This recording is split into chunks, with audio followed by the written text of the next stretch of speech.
truly, DJ K Rock, and Jazzy Face. and this is Infatuated Podcast. And today we got a special guest. This is Amadeus. Yes.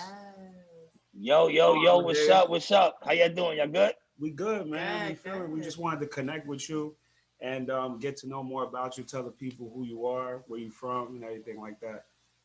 No doubt. Well, yeah, Infamous Amadeus, Sirius XM, Shade 45 every single Thursday, 3 p.m. to 4 p.m. Eastern Standard Time. You catch me lighting up the airwaves. My set on Thursday, I've built it throughout time. Now it's a vintage set. So I play like a lot of 90s, 2000s music, Oh, that's you know, dope. to kind of give a space for the older audience. Yeah. And may not like the younger stuff or whatever. And then I allocate a certain segment for new music. So every week, I debut 3-4 records from just random artists. The last like 5-6 weeks, I've been pulling kids off a Clubhouse. Yeah. Yeah, and I just been doing like a free submission room, and whoever got the best record, I pull them out. Besides that, I produced a show. It's called the Laura Sear Special. Yeah. We're on 12 to 4 after Sway in the morning, Monday through Friday. Okay. That's all. Previously, I was a film director. I shot 140 videos. Rick Ross, Ice-T, Jim Jones, Dave East's first music video, Jay Critch's first music video, The Locks, a bunch of other people. Yeah. A lot of people saw me on National Geographic for Nutcrackers. I don't know where you guys are from, but Jersey. all right, so you know about Nutcrackers, yeah. So Yep. Nutcrackers is our uptown New York thing, and I famously put it on television and just exploded kind of worldwide. And yeah, besides that, my life is boring because it's COVID, you can't go outside, so. That's dope because I'm a DJ myself. So you know what I'm saying? I kind of like the new music, but the old school music, 90s, 2000s flows right. is really where I like to be. You know what I'm saying? That music to me really resonates with me more. So I kind of like, your shows more towards that. And a lot of DJs aren't really doing things for new artists as well. Yeah. You know, giving really new artists a platform to really showcase their music. So I like the fact that you're doing that as well. Yeah, definitely. I mean, it was important to me just in general. A lot of older people, like I'm 37. So, a lot of people that are like 35 and up, they kind of just got stuck in like the 90s and 2000s, and they didn't adjust to the new music in general. So the way I've designed it is to kind of get them engaged, get them feeling good. Oh, this is what I used to listen to in the clubs. I listened to high school. All right, by the way, here's some new content. Yeah. And hopefully, if they can attach to 1 or 2 records, then maybe we can actually push the culture forward, right? Because there's a difference between talking about pushing the culture forward and actually doing it. So that's just kind of like my thing, just the evolution of music in general. And I enjoy doing it. That makes sense. So that was going into the next topic. I was going to ask you, because you have a lot of hats, you do a lot of things. So what is something Yeah. that you're currently just like focused on during the pandemic? Yeah, well, right now I actually got a VP position, VP of Business Relations, Radio and Media at Rival Distribution, and this just happened like about 4 to 3 weeks ago. So I have a bunch of albums coming out, including Cassidy on February 4th. That's one of the signees under the umbrella that we built. We have Tragedy Gaddafi, who's on Drink Chance recently. He's dropping the 29th, and we have a lot of artists in the pipeline. So Rival is kind of like where I'm kind of focused a lot right now because we are building like a distribution company for legacy artists. Like hip hop is the only genre of music where we don't cherish our legacy artists, right? Rock and roll, if Ozzy Osbourne drops today, everybody's going crazy. He's on every billboard in Times Square. But unfortunately, when T.I. drops his album, let's say, 'cause he's a legacy artist at this point, it's like nobody cares really, right? So we're building this platform for the legacy artists. And again, it just kind of goes to pushing the culture forward. So that's kind of like what my life has been like the last 3-4 weeks is dealing with that. True what you said about the legacy artists. And you did start as an MC, right? Before you did the videos and DJing, right? Yeah. MCing is somebody asked me the other day, like, what do I do best? And the best thing I do is rap. Right. It's not my priority anymore. Obviously, I've matured, but rapping is it's just natural to me. It's something that got me through prison, unfortunately, but it's just something that I've carried with me, being an MC, articulating, showing a level of intelligence, but also connecting with the audience. I like to really connect with my audience. So, like, if you listen to my album, I got something for everybody. I got a song about infidelity issues on my album. I got a song about a real custody situation with my daughter that I had. Then I also got, I might shoot a couple guys up, every once in a while. It's all about resonating with the people. It's all good, baby. It's all good. But yeah. It's all about resonating with the people, man. That's all it's about. And I know you could probably hear it in his voice. He's got confused with being Jadakiss a couple times. you can hear the rasp in there, you feel me? But yeah. Yeah, I mean, with that whole thing, everybody says it. It doesn't bother me at this point.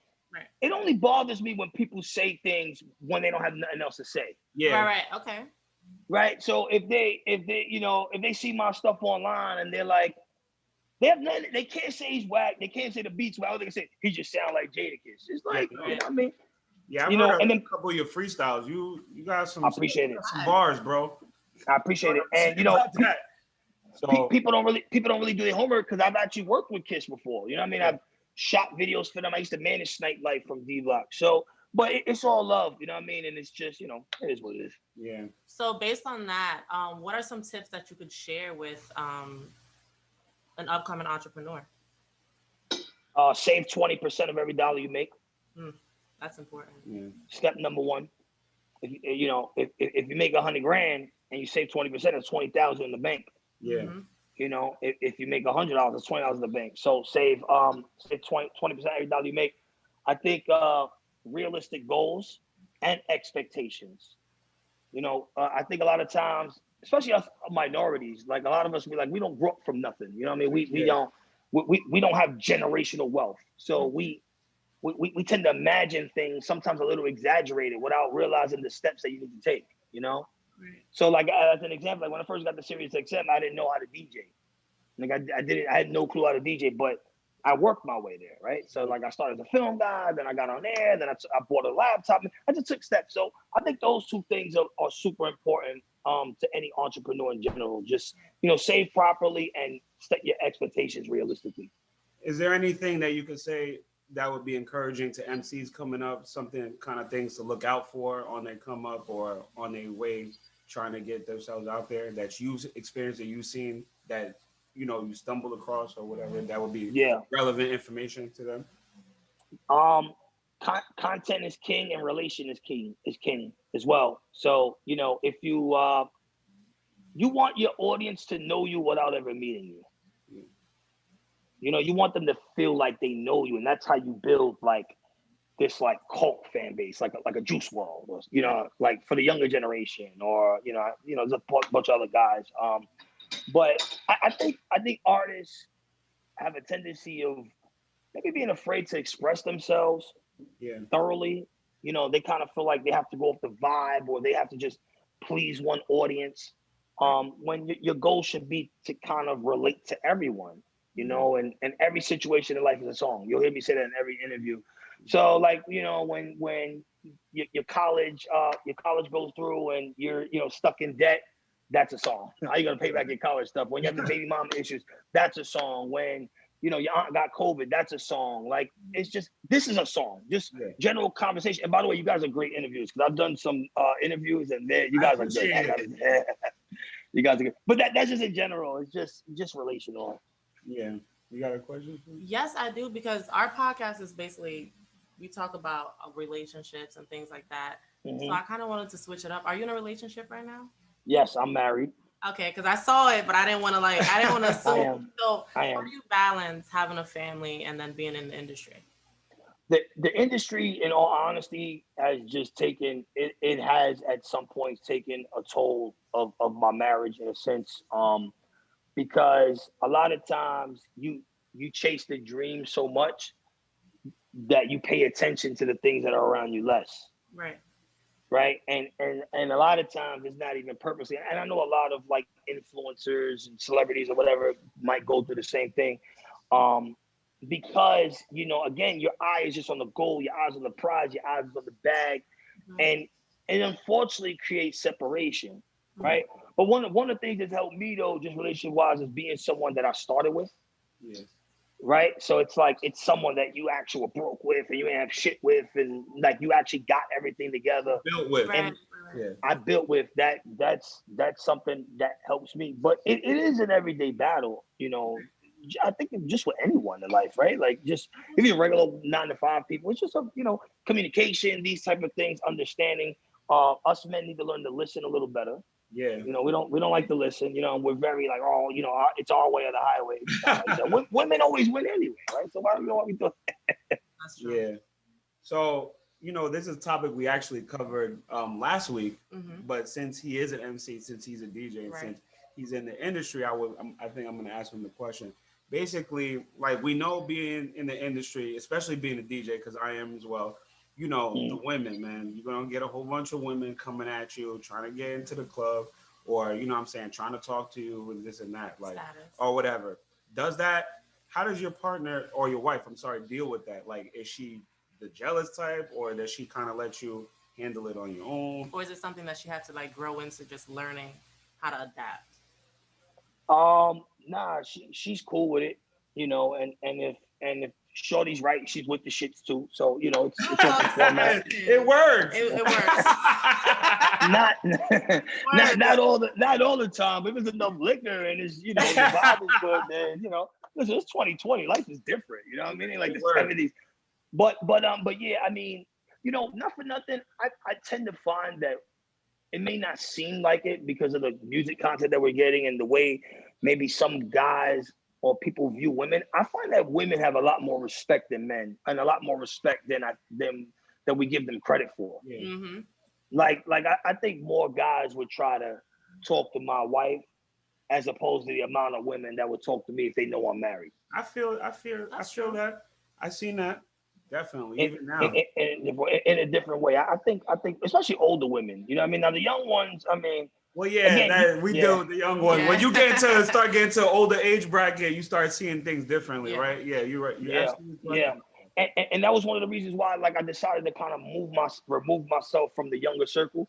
Because when I had first started DJing, I had to operate in a younger space, and it kind of made me a little uncomfortable because in reality, I just couldn't relate to certain people. Yeah. Right. Like I got things going on in my life that they don't have going on, and I got a mortgage and I got a fucking dog and and shit like that. They, they just like drink, go to sleep, wake up, repeat. And but yeah, it is a battle. But thank God for the pandemic in a sense. We just got home and everything is forgotten.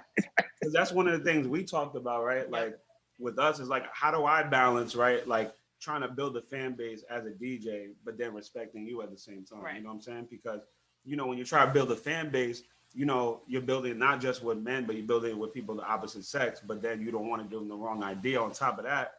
You know what I'm saying? Yeah. You don't want to disrespect your relationship. So it's like, where do you find, the balance? I think it's like he said, it's just like understanding. She understands. It's understanding. Also, as a DJ, you're the most secluded person in the venue. Exactly. Yeah. You're the loudest person, but you're the most secluded. That's true. So a lot of times as a DJ, like you honestly don't have time to pay attention to anything else because records are 2 minutes. I gotta pick the next record. I gotta pick the next record. I gotta figure out, like I only have 2 hours DJing.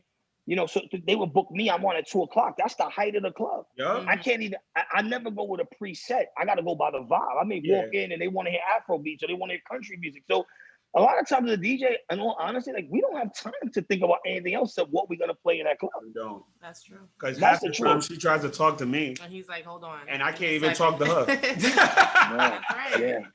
Yeah. I appreciate y'all. Thanks for having me. Remember, listen to me, Sirius XM Shade 45 every single Thursday, 3 p.m. to 4 p.m. Oh, and I forgot. Check out my FM radio show, The Infamous Hour. Go to my Instagram. I'm on FM radio 4 days a week in a bunch of different markets. And I have something dope that I do every single Thursday.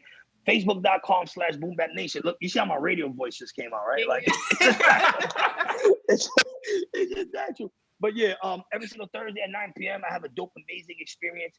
BoomBapNation.com. We have over 2 million people on this page, on this network. And I bring one classic hip hop artist every single week to Facebook. The fans can tune in. They can jump on the Zoom call. They can ask a question. We're very uncontroversial, so it's really all about catalog. And I have a dope, amazing bunch of artists, and I hope to see everyone there. That's dope. And let the people know what your Instagram is, actually. Yeah, follow me at The Infamous Amadeus and get my album any day now. The sequel available now.